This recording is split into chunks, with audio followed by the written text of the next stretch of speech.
Ay nako, sobrang ingay. Kaya bigyan natin ng brutally honest review itong newest variant ng Lux Organics na lotion nila. This is actually 4-in-1. Meron ka ng serum, meron ka ng lotion, meron ka ng perfume, tapos meron ka ng sun protection. Because as you can see, it has SPF 50 PA++++. Actually intrigued about this lotion because it has tranexamic acid.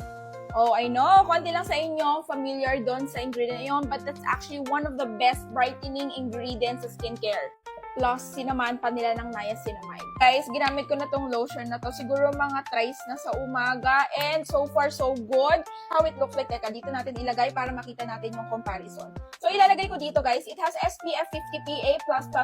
Mataas yung kanyang protection. Super lightweight niya. Hindi siya malagkit. It's a serum lotion. So, expect nyo na talaga ng fast absorbing ito. So, this is with and this is without. Nakaka-nourish and hydrate siya ng skin. Tanungin nyo ako if meron siyang white kasi pag pinapahid, the answer is wala. It's a serum lotion, so fast absorbing siya sa skin. Hindi siya nagkakaroon ng buo-buo na puti kapag pinahid sa skin.